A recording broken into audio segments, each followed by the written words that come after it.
This may be a bit surprising to hear, but I'm not a survivalist. Therefore, this review of a survival knife's probably going to come from a place a little less earnest and intense than whatever channels called things like Urban Warrior Survival Solutions or Black Musket Tactical Systems might do. Like, if you're all good with that and just want to see me clown around a bit with a really fun and cool knife, then yes, it is a survival knife review, then watch on. All I'm saying is, if you're wanting to know if the blade is the one to pack for Tio Twiki Twacky, then you might want to check out a YouTube channel from a proper survivalist. You know, those guys who know all the stuff but also have time to keep a regular YouTube upload schedule. Those guys. So it's the Fallkniven A2. It's like the Fallkniven A1 but a little bit longer. Let's look at it versus some other knives. So the Buck 110, the Ontario Rat number 1. It's the Gerber strong arm there. It's a tactical survival knife. And then the Fallkniven F1, sharing a lot of design cues with this one, and apparently made for pilots to stow in their bailout kits. You all always want a story on their survival knives, don't they? These companies, they always want to say it was we designed this for, you know, the underwater naval terrorism extraction brigade. Yeah, they contacted us wanting us to build a knife. I don't think there is such a story with the A2. I think it's just the big knife for people who want a bigger version of the A1. Anyway, this is the Ontario SK5 Blackbird, which is like a camp / survival hybrid. The Kukri House Kukri, it's like a bigger, scarier chopping style knife, still could be used as a survival knife. And this is one that'll probably get its own comparison, the Becker BK9, which is kind of like, I'd say same purpose, but a little longer, a little heavier, and just a little bit thinner than the Fallkniven A2.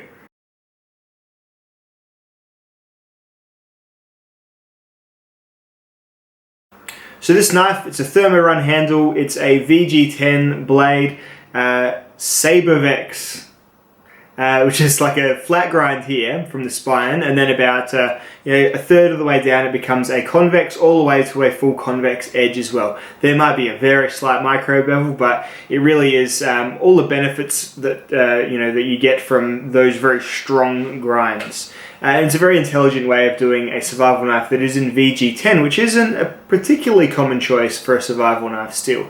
VG10 is like a Japanese cutlery steel. It's fine on toughness, but it's definitely not as tough as, say, your carbon steels that are more often used, like your O1s, your 1095s, your spring steel, all that sort of stuff. So to get by that, they've gone and laminated it and put it on quite a thick blade stock. So there's a definite lamination line you can see just above sort of the cutting edge, about a ½ centimeter above or so, and that's where the 420J jacket ends. So for the strength like this way, it's got it in spades, but the edge is still just raw VG10, so it's not going to be as prone to be fine after hitting, say, a piece of gravel or something by accident, just so you know. The blade shape, long and straight with a belly that is just in about the right spot, nice distance from the beginning of the cutting edge, so you can really sort of nail down your choppables with it, so you can get a fair bit of lever action going on and make it so this is the part that's doing the chopping. Pretty cool. And it's got a tip that is kind of swedged and very, very strong. Seems like a very strong tip. You can do your prying and your stabbing without worrying too much about it being that delicate. I think it's probably got a stronger tip than the BK9. But again, I'll do a comparison between those two eventually. So VG10 will hold just a fine edge against wood. If you're just doing wood cutting and your softer materials, food and that sort of thing, then VG10 is great. Probably hold an edge for a little bit longer than your carbon steel variants, than your 1095s and things, but it's not going to have the same amount of toughness. And any of these steels in a big survival knife, unless you're paying a huge amount of money and getting something in either from Fallkniven, like laminated COS, or from, say, Bark River, getting something in 3V in this size, it's going to be pricey. None of them are going to do great against abrasives, so I cut a bit of cardboard with this, and that was pretty much the end of the paper slicing sharpness of the edge. That being said, it's still a basic enough steel that you can bring it back to life with a strop. As you can see, I just put it on a strop, did about 20 strokes per side, and it was back to being a nice paper slicing edge. So totally cool, and that's, I think, generally a better choice for a large survival knife anyway, something that's easily maintainable, because most of these big knives aren't going to fit in too many of your pocket knife sort of elite sharpening systems anyway. They're getting towards being a little bit too big. So you want stuff that you can keep sharp relatively easily on stones and strops. VG10 in this application seems fine. Cool, so it's a big knife with an impeccable finish, a good clean look and a plucky can-do attitude. The convex grind is similar to what you would find on an axe, albeit an axe will have about 4 times the stock thickness, but on a miniature scale it chops about as well as you can get a big knife to chop. At least against wood, and in this example I guess I'm looking at pine and also a bit of just Australian hardwood. It does about as good as I've had a knife do in the past. So yeah, the convex will be a little bit more durable for chopping than say a V-edge, less likely to accidentally get twisted due to the user error or due to like a knot in the wood and fracture out or chip out or roll out. But again, the VG10, if you do hit something that is harder than it, it's not going to treat you too well. So just things you take into account when you're making an educated decision. There you go. So knead is a tricky one with this. Did you know that before I got into knives, I used to go out kayaking and I used to go quite out deep into the bush, and sometimes I wouldn't even bring a knife. And the rest of the time I'd just bring like this from, I used to just think, oh, Boy Scouts carry these. So I used to bring something like this. I don't know. These are enhancers to me rather than essentials. A knife like this. Carrying a knife is important for when you go out, because you are going to need to cut things eventually. If you go even just basically car camping, you're going to have to cut food, you're going to have to cut line for your tent, all that sort of stuff. But big knives like this it becomes part of the event for me, taking the knife and enjoying the knife rather than the knife being essential to me surviving or getting home safe from my trips and my adventures out in the woods. So generally I prefer just to carry a thinner blade just to do everything with, but when I do have something like this, it does make me want to take it out and use it. So it's kind of a different psychology for me in this part of the world anyway. I don't actually have a massive need to span logs and split down through them. You might. Live your life, enjoy it, that's fine. For me, largely just the enjoyment of having the knife and using the knife is what gets it out of the shed and into the world. So the straight edge of the blade is decent at slicing and push cutting. One thing to know about convex grinds, it's going to slice a little bit worse than V grinds, especially with push cutting, but then to chop and split, it's a little bit better than a V grind. So like say on this vinyl tubing, this is some pretty nasty stuff to cut. Like it needs a very sharp edge and a lot of sort of either pull through force or downward force. And yeah, the A2 struggles a little bit against this, whereas like a V ground sort of slightly thinner pocket knife actually does it quite easily. So it just kind of demonstrates the sacrifices you make with any kind of edge. So they're going for absolute strength here, and I get that, but this is kind of the limitations of it, sort of illustrated in this. Now, if there is one thing about TO Twack Wiki that we're all going to have to deal with apparently, it's the complete absence of ground fall, natural kindling of any kind, and natural tinders. It's pretty apparent that all we're going to be dealing with are like neatly cut up quarter rounds of wood that we then need to split into smaller bits. That's how it seems. Luckily, this knife is long enough and strong enough to help with that apparently necessary job. Once you get past the fear of scuffing up your blade and you let this truly go and whale it through some wood, then yeah, you're going to have a good time doing that if that's how you choose to enjoy and use your knife. It'll do it just fine. The VG10 edge is thick enough at the edge due to its convex to put up with it, and the lamination of the whole blade is going to keep it strong enough to be able to take a bit of a lean and a bit of a torsional stress as well.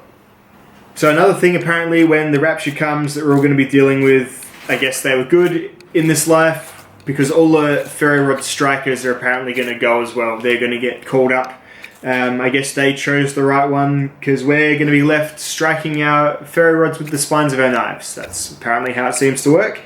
This A2 will strike a rod if need be, but I'd advise against choosing this as your primary way of doing it, because the softer 420J steel, like the jackets, the VG10, is what's going to be striking the steel, and that's probably maybe an equal hardness or less hard than the ferro rod. So you get a little bit of, it roughs up the spine a little bit, much quicker than it does on most other knives. You can probably see that, you can see like where the shiny edges are that I'm showing you now. They are where it's kind of changed a little bit. It's not terrible, and it's a survival knife, so unless you're going to safe clean it, it's just going to be a part of it. You know, it's like when you get a new car, you're going to get a couple of dings on it in the first few weeks, and you're going to have to deal with those. Probably one of those things that you'll either do because you enjoy doing that, and deal with the scuffs, or you'll just carry a striker. I just carry a striker. I find it easier to direct the sparks as well if I'm using a striker. Or you know what, I never particularly enjoy using that format for starting a fire, so I prefer a lighter of some kind anyway. But hey, as I said, not a survivalist.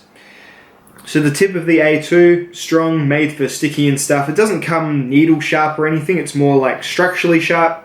So like a good working sharp poker that you can sort of probably, you know, put under a couple of layers of bark and then lever off to get, I don't know, whatever you want under the bark. Maybe you want to eat the witchetty grubs under there or something.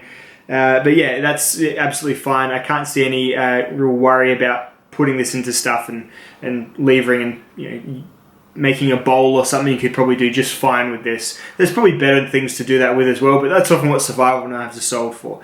The ability to do all jobs kind of okay. A bit of a multi-tool kind of philosophy, if you will, and I will. The sheath option for the A2 seems to be leather only. It's a good quality, simple leather sheath with a dangler. You can always sort of just clumsily keep pulling it upwards until it comes free. Sometimes it'll flap around a bit.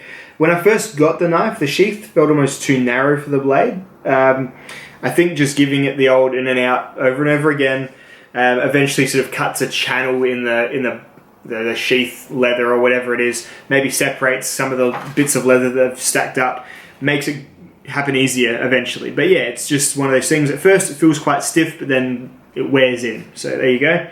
It's nicely welted. It's got lashing holes at the bottom for tying around your leg if you want. It has a nice positive button snap. Overall, it's a win. Like, I really like the standard Zytel Fallkniven sheaths as well, but the leather sheath here I'm really happy with. It's got A2 proudly embossed into it. Really, really nice sheath, and I like it quite a lot. I was thinking of looking for another one, but yeah, I'm quite happy with it. The sheath, the leather strap, if you're not careful, it can eventually sort of get eaten up just a little bit on the edges by the blade, but it tends to fall away quick enough and well enough to not get completely cut up like some Bark River sheaths I've had, for example. The handle material is simple and comfortable. It's thermo run, which is like a pretty strong rubber / plastic style handle material. It'll develop some marks if you hit it with a stick too often, as will most things if you hit them with sticks. Look, I know the ultimate in handle strength comes from like slab construction. I prefer, however, maybe like a slight decrease in absolute, destructive capabilities, and just going for a little bit more comfort that the all-around sort of tang encompassing handles do. So I prefer this style of handle, but if you want something that you can run over with a truck, then yeah, you might want just a G10 slab style handle, like a K-bar or an SE or something like that with micarta or G10, one of the more resinous polymer style materials. Will probably do a little bit better for absolute, power. Overall though, look, this is a knife that you probably don't need. No one probably needs to spend this much, have a knife probably this big even, maybe, I don't know, but then I can't really say what you need. But for me, it's very much just a bit of a collector, a bit of a vanity piece in my collection. Because, yeah, truth be told, I'll take something a little bit more carryable when I go just on like a longer walk. And this is something that, if I'm going camping, I'll be thinking, do I want to take a big knife and do some big knife fun stuff? Like, do I want to make a fire out of, a standing dead tree and do all that sort of stuff? And if I do, then yeah, I'll take this. I might take a saw as well, and then even a smaller knife. This could be your one knife. If you were happy to put a lot of your your adventure's weight into this knife, then yeah, you could probably just take this and nothing else and do most of your jobs. It'll clear trails, it'll split wood, it'll chop wood. Probably not one for like digging holes and all those really crazy survival knife tasks. I would say the VG10 will punish you just a little bit more than it would be worth if you're going to do like really obscene stuff with your knife. But then again, most of these come with a DC4 or a DC3 sharpening stone, which is a diamond sharpening stone, to maintain them in the field. This one did, so it's cool. But yeah, so not the ends of the world if you do want to use it for that, but probably not as rugged, as overall rugged as, say, something like an SE5 or an Ontario RTAC 2 or something like that that's made of a spring steel.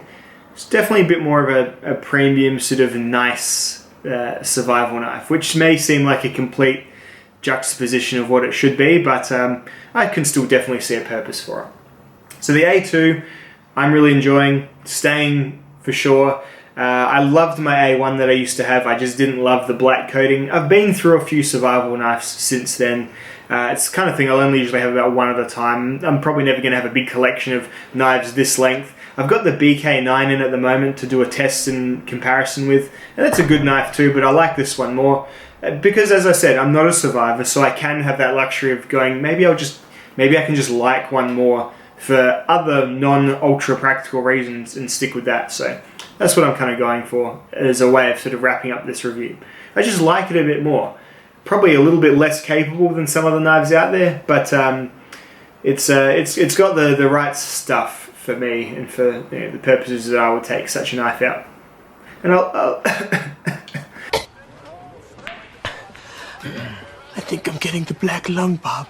I'll leave it at that. So that'll be it, guys. I hope you've enjoyed seeing this A2. There really wasn't too many video reviews out there of this blade. It was a Nut and Fancy had one ages ago that was really kind of one of his old tinny sort of square framed ones. So yeah, that's hopefully as much as I can show you or as much as you need to know. And as I said, there's guys out who probably claim to be better survivalists whose opinions you may respect a little bit more about the actual nuts and bolts of using the thing.